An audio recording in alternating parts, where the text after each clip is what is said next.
जी हाँ दोस्तों, धरती के 10 किलोमीटर नीचे ईरान ने कर दिया क्या परमाणु परीक्षण। दुनिया समझती रही भूकंप, सकते में ट्रंप और नेतन्याहू। स्वागत है आप सभी का। आप देख रहे हैं द राजनीति का विशेष सेगमेंट खबर और विश्लेषण। मैं हूं जबार खान। तो दोस्तों, क्या ईरान में आए हुए भूकंप को, जिसे दुनिया भूकंप समझ रही थी, जिस झटके को, क्या वाकई वो ईरान ने जमीन के अंदर 10 किलोमीटर नीचे परमाणु परीक्षण कर दिया? आखिर जिस बिंदु को लेकर के अमेरिका और इजराइल ईरान को तहस नहस कर रहे थे, उसे ईरान ने गुपचुप तरीके से कर ही डाला। परमाणु संपन्न देश हो गया। आखिर क्या है माजरा दोस्तों, विस्तार से आपको सब कुछ बताते हैं। अगले चंद मिनट मेरे साथ में बने रहें, क्योंकि यह वीडियो काफी अहम है। दोस्तों, अमेरिका इजराइल के साथ जारी तनाव के बीच ईरान में 4.3 तीव्रता का भूकंप दर्ज हुआ। आपने देखा सुना। यह झटका ईरान के गराश इलाके में महसूस किया गया। अमेरिकी भूवैज्ञानिक सर्वेक्षण यानी कि USGS के अनुसार भूकंप की तीव्रता रिक्टर स्केल पर 4.3 मापी गई और उसका केंद्र जमीन से 10 किलोमीटर नीचे पाए। ग्राश ईरान के फारस प्रांत में स्थित एक शहर है और एक ग्राश काउंटी का मुख्यालय। यह दक्षिणी ईरान के लारिस्तान क्षेत्र में आता है। ईरान दुनिया के सबसे अधिक भूकंपीय सक्रिय देशों में गिना जाता है, क्योंकि यहां अरेबियन प्लेट और यूरेशियन प्लेट की टक्कर से जाग्रोस फोल्ड थ्रस्ट बेल्ट बनी हुई है। ग्राश इसी भूकंपीय पट्टी के अंतर्गत आता है, जहां पर 4 से 5 तीव्रता के भूकंप सामान्य माने जाते हैं। दोस्तों, 3 मार्च 2026 को, यानी कि अब से थोड़ी देर पहले आया हुआ 4.3 तीव्रता का भूकंप आखिर क्या था? मौजूदा सैन्य तनाव के बीच में इस भूकंप को लेकर के कुछ विशेषज्ञों ने सवाल उठाए, अटकलें लगाई गई कि यह परमाणु परीक्षण से जुड़ा मामला तो नहीं है, लेकिन इस तरह के दावों की आधिकारिक पुष्टि फिलहाल नहीं हो पाई। मौजूदा समय में क्षेत्र में अमेरिका, इजराइल और ईरान के बीच में तनावपूर्ण हालात हैं। हर कोई जानता है, देख रहा है। ऐसे माहौल में किसी भी भूकंप या विस्फोट को लेकर के परमाणु परीक्षण की अटकलें लगना बहुत आम बात है। हालांकि उपलब्ध वैज्ञानिक आंकड़े इन दावों की फिलहाल आधिकारिक तौर पर पुष्टि नहीं करते। दोस्तों, ईरान के साथ बढ़ते तनाव के बीच में अमेरिका में भी भूकंप के झटके दर्ज किए गए। संयुक्त राज्य भूवैज्ञानिक सर्वेक्षण यानी कि USGS के मुताबिक संडे को सुबह नेवादा राज्य में 4.3 तीव्रता का भूकंप, इसके झटके खासकर तो ग्रामीण इलाकों में महसूस हुए, जिससे स्थानीय लोगों में दहशत फैला। एजेंसी के मुताबिक मुख्य झटके के बाद कुछ ऑफ शटर शॉक्स भी दर्ज किए गए। दोस्तों, USGS के आंकड़ों के अनुसार नेवादा में पिछले कुछ दिनों से हल्की भूकंपीय गतिविधियां जारी हैं। टोनोपाह के उत्तर पूर्व क्षेत्र में, जहां अमेरिकी सैन्य परीक्षण स्थल टोनोपाह टेस्ट रेंज स्थित, जिसे कभी कभी एरिया 52 भी कहा जाता है, बीते 3 दिनों में कई झटके रिकॉर्ड किए गए। हालांकि इन भूकंपों को सामान्य भूकंपीय गतिविधि माना जा रहा है और किसी असामान्य कारण की आधिकारिक पुष्टि नहीं की गई। अब दोस्तों, जिस तरीके से ईरान के अंदर 3 मार्च को, अब से थोड़ी देर पहले जो भूकंप दर्ज किया गया, उसको लेकर के अटकलें हैं, और अटकलें ऐसे ऐसे रिसोर्सेज से, ऐसे ऐसे सूत्रों से आ रही हैं जिसे खारिज भी नहीं किया जा सकता। हालांकि इसकी आधिकारिक तौर पर पुष्टि भी नहीं हुई है। तो क्या वाकई इन तमाम ऊहापोह के बीच में, टसल के बीच में, युद्ध के बीच में अमेरिका ने धरती के नीचे 10 किलोमीटर जाकर के परमाणु परीक्षण कर दिया है? और अगर ऐसा हुआ है तो इसका इंपैक्ट क्या पड़ेगा?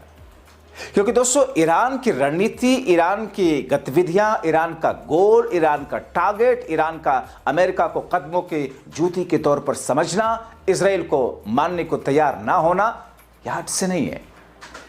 अगर युद्ध के बीच में ईरान परमाणु परीक्षण कर सकता है, ऐसी खबरें आ रही हैं, भले ही अपुष्ट हों, तो इसका मतलब यह है कि वाहिद ऐसा देश ईरान है जिससे अमेरिका कहीं ना कहीं, भले ना जाहिर करे कि डरता तो जरूर है। आप उठाकर देख लीजिए, ईरान के सर्वोच्च नेता आयतुल्लाह अली खमेनी 1989 धार्मिक राजनीतिक मुखिया के रूप में सिर्फ एक नेता नहीं थे, और इसी रूप में समझना पश्चिम एशिया की वास्तविक शक्ति राजनीति को अधूरे तौर पर जानना होगा। दोस्तों, उनके दौर में ईरान ने जिस रणनीति को लगातार निखारा, उसका सार यह है कि ईरान पारंपरिक अर्थों में अमेरिका या इजराइल जैसी वायु नौसैनिक महाशक्ति नहीं है, इसलिए वो सम्मित युद्ध टैंक बनाम टैंक, जहाज बनाम जहाज की जगह असम्मित युद्ध का ढांचा खड़ा करता है। ऐसा ढांचा जिसमें कम लागत, अधिक प्रभाव, लगातार दबाव की क्षमता हो, जहां राज्य सेना की सीधी भिड़ंत के बजाय सीमावर्ती और परोक्ष मोर्चे खुले, जहां राजनीतिक, वैचारिक, सामाजिक और सैन्य संसाधनों का मिश्रण उपयोग हो। और इसी रणनीति को अंतर्राष्ट्रीय विश्लेषण भाषा में एक्सिस ऑफ रेसिस्टेंस कहा जाता है। यह किसी संधि आधारित नाटो जैसा गठबंधन नहीं है, बल्कि एक ढीला लेकिन कार्यकारी नेटवर्क है, जिसमें राज्य, सहयोगी, सशस्त्र समूह और क्षेत्रीय मिलिशिया शामिल हैं, जिन्हें ईरान की IRGC और उसके बाहरी संचालन तंत्र कुद्स फोर्स के जरिए दशकों में जैसे कि ताकत मिली है।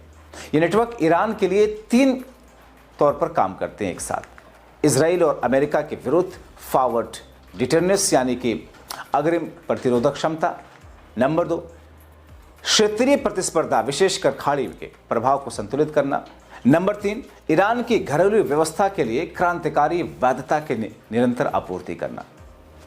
दोस्तों, क्योंकि शासन वैचारिकों में प्रतिरोध केवल केवल नीति नहीं पहचान है, एक्सिस ऑफ रेसिस्टेंस को विश्वकोशीय और विश्लेषणात्मक रूप से भी ईरान समर्थित ढीली सैन्य राजनीतिक नेटवर्क माना गया है, जिससे IRGC की भूमिका केंद्रीय बताई जाती है।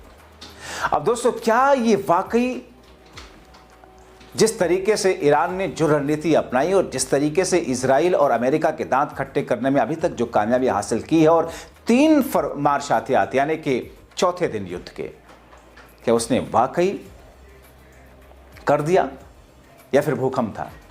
मतलब परमाणु परीक्षण कर लिया या भूकंप था? सबसे पहले आपको बताऊं कि परमाणु परीक्षण के लिए कितनी तीव्रता का भूकंप होता है, यानी कि जब वो परीक्षण किया जाता है झटका किस लेवल का आता है। एक्सपर्ट्स के मुताबिक भूमिगत परमाणु परीक्षण से आने वाली तीव्रता विस्फोट की शक्ति यानी यील्ड पर निर्भर करती है। यह शक्ति आमतौर पर TNT के टन या किलोटन में मापी जाती है। सामान्य तौर पर छोटे परीक्षणों में 3 से 3.0 से कम तीव्रता के झटके आ सकते हैं।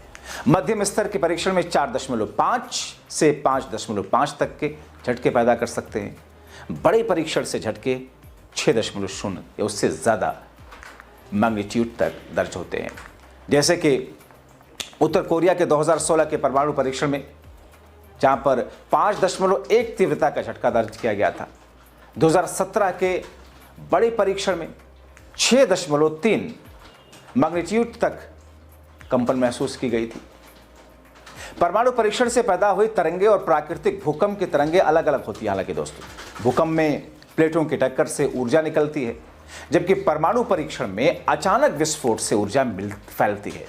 ऐसे में वैज्ञानिक सिस्मोग्राफ मशीन की मदद से ये पहचान लेते हैं कि झटका प्राकृतिक है या फिर परमाणु विस्फोट से जुड़ा हुआ है। परमाणु परीक्षण में तरंगों का पैटर्न अलग होते हैं और वो आमतौर पर एक बिंदु से बाहर की ओर फैलते हैं। वहीं पर प्राकृतिक भूकंप में तरंगे अलग अलग होती हैं। भूमिगत परमाणु परीक्षण का असर आमतौर पर परीक्षण स्थल के आसपास ही ज़्यादा महसूस होता है।